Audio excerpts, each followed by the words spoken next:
Hello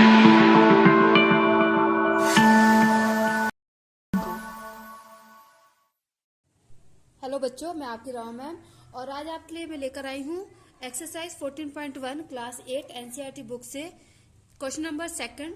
question number first already complete हो चुका है, तो अब हम क्वेश्चन नंबर सेकंड करेंगे। Factorise the following expressions.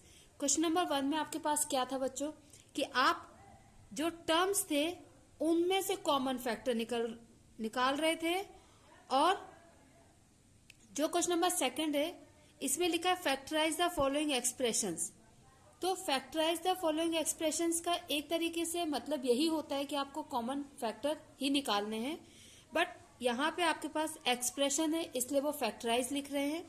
यहाँ पे एक्सप्रेशन नहीं थे, यहाँ पे टर्म्स थे इसलिए उन्होंने कॉमन फैक्टर्स बोले थे, और इसकी हेल्प से वो आपको ये सिखाना चाहते हैं क्योंकि ये आपका मेन पार्ट है, और इससे और आगे जो क्वेश्चंस आएंगे एक्सरसाइज के वो आपके लिए और ज्यादा इंपॉर्टेंट होंगे। तो अब मैं आपको बताऊंगी कि क्वेश्चन नंबर सेकंड कैसे करेंगे। बहुत इजी तरीके से मैं आपको बताऊंगी। जब आपकी प्रैक्टिस हो जाएगी तो आप इसको बहुत कम टाइम में और कम स्टेप्स में भी कर पाएंगे। ओके, तो ध्यान से देखिएगा इसको। ओके, तो अब आप देखिएगा कि हम इनको कैसे करेंगे। जैसे कि फर्स्ट क्वेश्चन में मैंने बताया है मेरे प्रीवियस वीडियो में कि हम ये जो जितने भी टर्म्स होंगे, अगर हम इस एक्सप्रेशन में देखें तो हमारे पास दो टर्म्स हैं, एक है 7x और दूसरा है 42। ये अलग अलग टर्म्स हैं हमारे पास, और ये दोनों ही टर्म्स को कौन से ऑपरेशन से, माइनस के ऑपरेशन से जोड़ा गया है। ठीक है, उनके बीच में रिलेशन किसका है, माइनस ऑपरेशन का। तो आप क्या कर सकते हो, जैसे आप अभी इनिशियली इस चैप्टर को कर रहे हो या इस टाइप के क्वेश्चंस कर रहे हो, तो पहले आप क्या करेंगे, 7 इंटू एक्स इसके भी फैक्टर लिखेंगे, और इसके फैक्टर लिखेंगे 2 इंटू 3 इंटू 7। ओके, अब इसके बाद आप देखेंगे कि इस दोनों में क्या आपका कॉमन है। ठीक है, आप देख सकते हैं इन दोनों में ये 7 जो है कॉमन है। तो जो नंबर आपका कॉमन होगा या जो वेरिएबल कॉमन होगा उसको आप क्या करेंगे, आप देखिए इस पूरे में से आपने 7 को निकाल दिया। जब इन दोनों में से ये 7 चला गया तो यहां बचेगा सिर्फ x, राइट। और जब इन तीनों में से आप इस 7 को बाहर निकाल देंगे तो यहां बचेगा 2 3 जा 6। तो ये आपने क्या किया, अपने एक्सप्रेशन को फैक्टराइज कर दिया, और फैक्टराइज करने पे आपका आंसर क्या आया, x minus 6 bracket close 7 multiply में। कुछ बच्चे होंगे जिनके मन में बात आई होगी कि हमने जब 2 7 बाहर निकाले तो बाहर एक ही क्यों आया। आप इसका रिवर्स कीजिए। रिवर्स कैसे, 7x माइनस 6, जब हम ब्रैकेट खोलते हैं तो मल्टीप्लाई करते हैं, राइट। तो 7 इंटू एक्स, देन माइनस है तो माइनस 7 इंटू 6, 7x एंड 7 6 42। वही आ गया जो आपको दिया गया था, चेक कीजिए। इसलिए जब हम कॉमन लेते हैं, आपके पास अगर दो टर्म्स हैं, जैसे यहाँ पे दो टर्म्स थे तो हमने दो में से कॉमन लिया था, अगर 3 होते 3 में से लेते, 4 होते तो 4 में से लेते, पर बाहर एक ही आएगा, क्योंकि जब हम वापिस से ब्रैकेट खोलते हैं तो डिस्ट्रीब्यूशन प्रॉपर्टी के अकॉर्डिंग वो सबके पास जाता है। ओके, चलिए तो अब हम इसका सेकंड पार्ट करते हैं। जब आपको एक बार अच्छे से प्रैक्टिस हो जाए तो आप डायरेक्ट भी क्वेश्चन कर सकते हैं। जैसे कि मुझे दिख रहा है कि यहाँ पे ये p है, यहाँ q है, वेरिएबल तो बिल्कुल भी कॉमन नहीं है। ये 6 है, ये 12 है। 6 और 12 का कॉमन फैक्टर 2 और 3 दोनों होते हैं, तो मैं देख सकती हूँ कि यहाँ पे डायरेक्ट मैं 6 को कॉमन ले सकती हूँ, तो अंदर बचेगा p माइनस 2q। तो अगर आप डायरेक्ट भी कर सकते हैं क्वेश्चंस तो आप कर बिल्कुल कीजिए, लेकिन अगर आपको लगता है कि नहीं मुझसे थोड़ी सी दिक्कत हो सकती है, इसमें मेरा आंसर गलत हो सकता है, तो आप प्लीज इसको प्रॉपर तरीके से मल्टीप्लाई करके लिखिए, प्राइम फैक्टराइजेशन निकालिए, उसके बाद कॉमन लीजिए। जैसे कि ये वाला क्वेश्चन है तो इसको हम क्या लिखेंगे, 7 इंटू ए प्लस 2 इंटू 7 इंटू ए। अब इसमें क्या कॉमन होगा हमारे पास, एक होगा 7, दूसरा a, क्योंकि ये दोनों चीजें दोनों के पास है, तो हमारे पास कॉमन क्या आ जाएगा, 7a और अंदर बचेगा a plus 2. Okay, fourth one. Now this is the fourth one. So let us do minus 16 को हम लिख सकते हैं 2 into 2 into 2 into 2 and into z.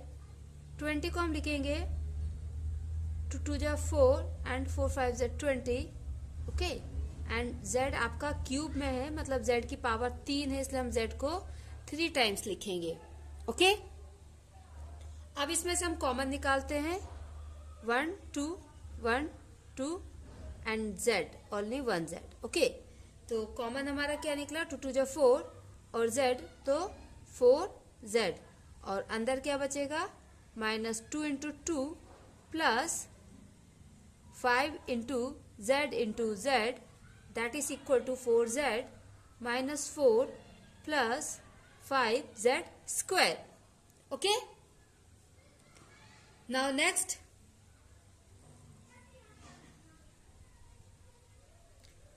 20 L square m plus 30 AL m. So 2 into 2 into 5 L into L into m plus 2 into 3 into 5 into A into L into m. अब इसमें से common देखिए 2 5 L m. So 2 into 5 into L into m common, अंदर 2 into L plus 3 into A. So 10 L m 2 L plus 3 A.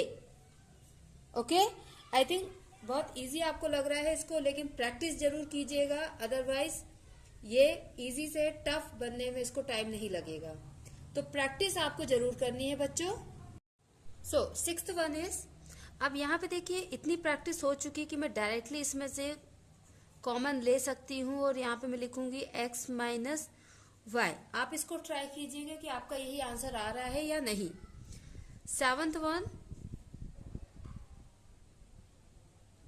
10a square minus 15b square plus 20c square. अब आप देख सकते हैं कि यहाँ तीनों में वेरिएबल्स अलग हैं, तो वेरिएबल्स तो कॉमन आएंगे नहीं. हमें नंबर्स चेक करना है कि कौन सा कॉमन आएगा. तो इसमें हम लिखेंगे 2 into 5 a square minus 3 into 5 b square, और यहाँ पे लिखेंगे हम 2 इंटू 2 इंटू 5 c स्क्वायर. तो यहाँ पर कॉमन क्या है? यहाँ पे कॉमन है सिर्फ और सिर्फ आपका 5. तो 5 को कॉमन लेने के बाद हम क्या लिखेंगे? 2a square minus 3b square plus 4c square. Okay, so eighth one is minus 4a square plus 4ab minus 4ca. तो यहाँ पे तीनों में a एंड 4 कॉमन है, इसको मैं डायरेक्टली कर देती हूँ. सो 4a मैंने कॉमन लिया तो अंदर बचा minus a plus b minus c. Okay,